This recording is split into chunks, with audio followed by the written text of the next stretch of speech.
আসসালামু আলাইকুম সবাইকে। আমি Umme Habiba. Welcome to my channel Bikrampur family. আশা করছি সকলেই ভালো আছেন। আলহামদুলিল্লাহ, আল্লাহ তাআলার রহমতে আমরাও কিন্তু ভালো আছি। আজকে নতুন আরও একটি ভ্লগ ভিডিও নিয়ে আপনাদের মাঝে হাজির হলাম। সাভার পলাশবাড়ি থেকে শুরু করছি আজকের ভ্লগটি। শুভ সন্ধ্যা সবাইকে।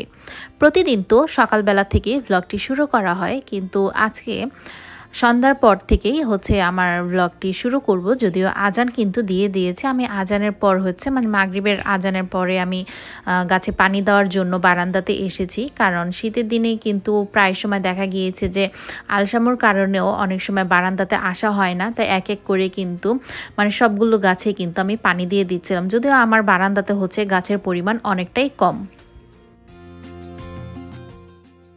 আজকে আপনাদের সাথে আমি যে জিনিসটি শেয়ার করব সেটা হচ্ছে বিক্রমপুরের ঐতিহ্যবাহী ছাগবাটা। আর ছাগবাটাটা তৈরি করার জন্য আমি নিয়ে নিয়েছি জিরা, কাঁচা পেঁয়াজ, রসুন, শুকনা মরিচ আর তেজপাতা। এই 5টা জিনিস দিয়ে কিন্তু আমি আজকে এই মশলাটা বানিয়ে নেব। আর আমাদের রান্নার মধ্যে কিন্তু আমরা প্রায় সময় এটা ব্যবহার করে থাকি, বা কোনো তরকারির লাস্টের দিকে কিন্তু ব্যবহার করে থাকি। আপনারা অনেকেই জিজ্ঞেস করে থাকেন যে আপু এইটার রেসিপিটা কি, বা এটা কিভাবে বানায়, সেইটাই কিন্তু আপনাদের সাথে শেয়ার করা। আর একটা কড়াই বসিয়ে দিয়েছি চুলাতে, আর সেটার মধ্যে আমি কিছুটা পরিমাণে তেল দিয়ে দিয়েছি। এখানে আপনারা সরিষার তেল কিংবা সয়াবিন তেল যেটাই ব্যবহার করতে পারেন, কিন্তু আজকে আমি সরিষার তেলটা ব্যবহার করেছি। আর প্রথমে একটু ভেজে নিলাম শুকনো মরিচ আর তেজপাতাটা, আর পরবর্তীতে একটু কুচি করা আমি কাঁচা পেঁয়াজ আর রসুন দিয়ে দিলাম। আর সবার শেষে আমি জিরাটা ব্যবহার করব, কারণ জিরাটা ভাজতে কিন্তু তেমন একটা সময় লাগে না।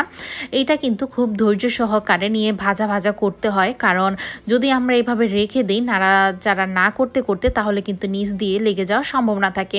তাই অনেকটাই ধৈর্য সহকারে এই ছাগ বাটাটা তৈরি করা লাগে। আর আমি তো দেখতেই পারছেন যে কত সুন্দর করে নাড়াচাড়া দিয়ে নিয়েছিলাম, যাতে করে নিচ দিয়ে লেগে না যায়। তারপরও নিচ দিয়ে মনে হচ্ছিল যে লেগে লেগে যাচ্ছিলো, তারপর কোনো ব্যাপার না, কারণ এইটা একেবারেই ভাজা ভাজা করে নিতে হবে। শেষ জিরাটা দিয়ে কিন্তু আমি ভেজে তারপর কিন্তু আমি ব্লেন্ডার করে নিব। আর এটা অনেকে পাটায় পিষে থাকে, কিন্তু এখন যেহেতু আমরা একটু কষ্টটা কম করতে চাই, সেই জন্য কিন্তু ব্লেন্ডারে ব্লেন্ড করে নিব। আর বিক্রমপুরের যে কোনো তরকারিতে কিন্তু আমরা এই ছাগ বাটাটা ব্যবহার করে থাকি, কারণ এইটা যারা বিক্রমপুরের আছে তারা অনেকেই চিনে থাকে, আবার অনেকেই হয়তো বা খায় না, কারণ এইটা তৈরি করতে অনেকটাই কষ্ট লাগে। কারণ এটা পাটায় পিষে নিলে কিংবা এভাবে একটা মশলা তৈরি করতে কিন্তু অনেকটাই কষ্ট হয়। যাই হোক, ছাগ বাটাটা তুলে নেওয়ার পরে কিন্তু আমি চুলাতে মশলা কষিয়ে নিয়েছি। আর আজকে কিন্তু আমি দুপুরবেলাতে কোনো কিছুই রান্না করিনি, রাতের বেলাতে রান্না করব। আর আজকে মুরগি মাংসটা রান্না করার জন্য মূলত আমি এখানে মশলাটা কষিয়ে নিয়েছি। আর মশলাটা কষিয়ে নেওয়ার জন্য পেঁয়াজ আর অল্প পরিমাণে কাঁচামরিচ দিয়েছিলাম, কারণ আফরার জন্য যেহেতু মুরগি মাংসটা পছন্দ করে, আর আফরা তেমন একটা ঝাল পছন্দ করে না, তাই অল্প পরিমাণে আমি কাঁচামরিচটা দিয়েছিলাম। আর আদা রসুন দেওয়ার পরে মশলা দিয়ে তারপর কিন্তু মশলাটা খুব সুন্দর করে কষিয়ে নিব। কারণ মুরগির তরকারিতে যদি মশলাটা কম কষানো হয়, তাহলে কিন্তু মুরগির মাংসটা খেতে তেমন একটা ভালো লাগে না। আর এই তো মশলাটা কিন্তু আমার কষানো হয়ে গিয়েছে। আর কষানো হয়ে যাওয়ার পর এই তো এক এক করে কিন্তু আমি মুরগির মাংসগুলো দিয়ে দিচ্ছি। এখানে মুরগির সব অংশই আছে, পা হতে শুরু করে মাথা, গিলা, কলিজা সব কিছু আমি দিয়ে দিলাম। আর এটা দিয়ে কিন্তু আজকে পুরো মুরগিটাই আমি রান্না করে নেব। অনেকে হয়তোবা কলিজাটা পরবর্তীতে দেয় মুরগির মাংসের তরকারিতে, কিন্তু আমি যখনই কষাই মাংসটা তখন কিন্তু আমি কলিজাও দিয়ে দিই। কারণ কলিজাটা যখন একটু শক্ত হয় তখন আমার কাছে খেতে ভালো লাগে। কারণ কলিজাটা মুরগির কলিজাটা প্রায় সময় আমার খাওয়া হয়, আফরা তেমন একটা পছন্দ করে না, সেই জন্য আমি আগে থেকে কলিজাটা দিয়ে দিই, যাতে করে কলিজাটা একেবারে একটু শক্ত হলে আমার কাছে খেতে ভালো লাগে। মুরগির মাংস তো কম বেশি সব আপু ভাইয়ারাই রান্না করতে পারে, সেই জন্য তো এটা সম্পূর্ণ আর শেয়ার করছি না, কারণ এখানে পানি দিয়ে তারপর কিন্তু পরবর্তীতে নামিয়ে নেব।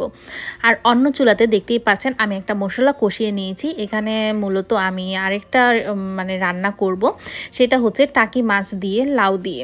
অনেকে হয়তোবা শোল আর লাউ খেয়ে থাকে, টাকি মাছ দিয়ে অনেকে হয়তোবা কম খেয়ে থাকে, কিন্তু আমাদের বাসাতে কিন্তু আমরা লাউ দিয়ে তারপর টাকি মাছ দিয়ে দিয়েও খেয়ে থাকি। আর এখানে আমি একটা বড় সাইজের টমেটো কিন্তু কেটে দিয়েছি, কারণ টমেটো দিলেও কিন্তু লাউয়ের মধ্যে ভালোই লাগে। আর আগে ভাগে দেওয়ার মানে হচ্ছে এটা একেবারেই সম্পূর্ণ গলে যাবে। আর টাকি মাছগুলো দিয়ে কিন্তু আমি একটু পানি দিয়ে তারপর কিন্তু কষিয়ে নিয়েছিলাম, কারণ এই টাকি মাছগুলো আমি মানে মূলত এই ঝোলের মধ্যে রাখবো না, তুলে নিব। আর তুলে নেওয়ার একটাই কারণ হচ্ছে, কারণ যদি আমরা দেখা গিয়েছে যে লাউয়ের মধ্যে এরকম করে মাছ থাকে, অনেক সময় দেখা গিয়েছে যে কাঁটা বেছে বেছে খেতে হয়। আর সেই জন্য আমি মাছগুলো কিন্তু এক এক করে তুলে নিয়ে তারপর কাঁটাটা আমি বেছে দিব, কারণ কাঁটা বেছে দিলেও হচ্ছে খেতেও ভালো লাগে, মানে মুখের মধ্যে দেখা গিয়েছে যে কাঁটা যাওয়ার সম্ভাবনাও কম থাকে। সেই জন্য কিন্তু আমি টাকি মাছগুলো তুলে নিচ্ছিলাম।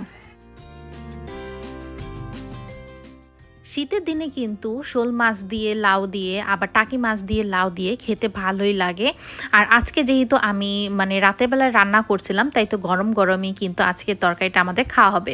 আর এখানে কিন্তু একটা বড় লাউ, মানে বড় লাউ সম্পূর্ণ আমি কেটে নিইনি, একটা বড় সাইজের লাউ থেকে হচ্ছে অর্ধেকটা কেটে নিয়েছিলাম, আর অর্ধেকটা কিন্তু এভাবে করে কেটে নিয়ে তারপর কিন্তু মশলার সাথে এখন কষিয়ে নেব, কারণ লাউ থেকে কিন্তু অনেকটা পরিমাণে পানি বের হবে।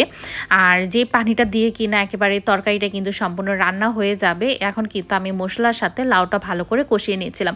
যদি আমি ঝোলের মধ্যে হচ্ছে অনেকটা পরিমাণে লবণ দিয়েছিলাম, তাই এখন আর নতুন করে কোনো লবণ অ্যাড করব না।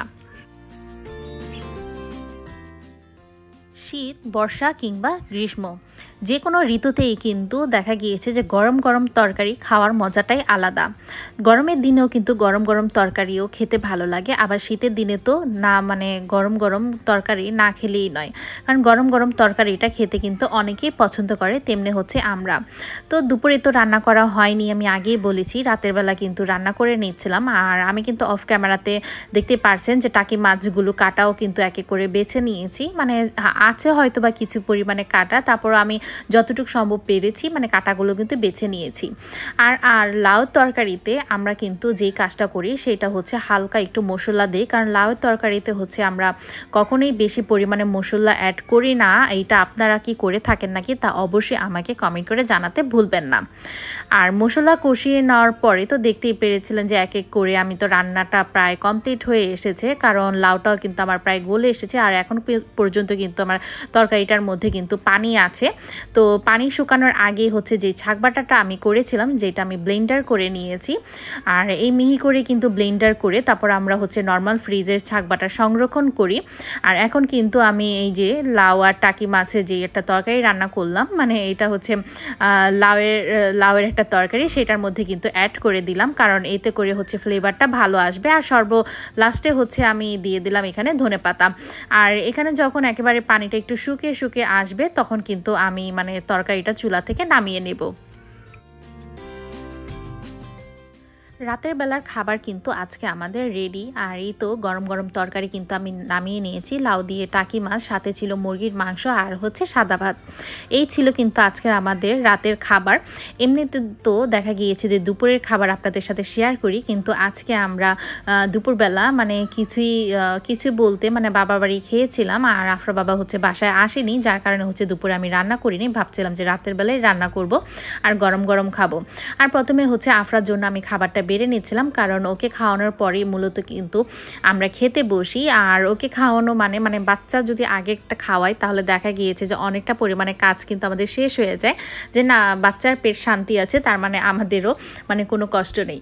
আর এই তো মাশাল্লাহ আমার মেয়ে কিন্তু বসে আছে আর টিভি দেখছে, আর ওর খাবার মানে হচ্ছে আমার রুমে খাওয়া, কারণ ও হচ্ছে টিভি দেখবে আর হচ্ছে খাবার খাবে। আরও একটি কথা আপনাদের সাথে শেয়ার না করলেই নয়, যেটা কিনা আমার রুমে কিন্তু ফ্যান চলছে। এই শীতের দিনও কেন রুমে ফ্যান চলছে সেটা হচ্ছে মশার জন্য, কারণ মশার উৎপাত এতটাই বেড়েছে যে হালকা পাওয়ারে ফ্যান চাললে মনে হচ্ছে যে মশার উপদ্রবটা কিছুটা থেকে আমরা রেহাই পাচ্ছি। সন্ধ্যা থেকে রাত পর্যন্ত রান্না বান্না প্লাস খাওয়া পর্যন্ত আজকের ভ্লগটি তো আপনাদের সাথে শেয়ার করলাম। আর ভ্লগটির কোনো অংশ যদি আপনাদের ভালো লেগে থাকে তাহলে অবশ্যই চ্যানেলটিকে সাবস্ক্রাইব করে পাশেই থাকবেন, আর একটি লাইক দিতে ভুলবেন না। এই পর্যন্ত সকলেই ভালো থাকবেন, আমাদের জন্য দোয়া করবেন। আল্লাহ হাফেজ, আসসালামু আলাইকুম সবাইকে।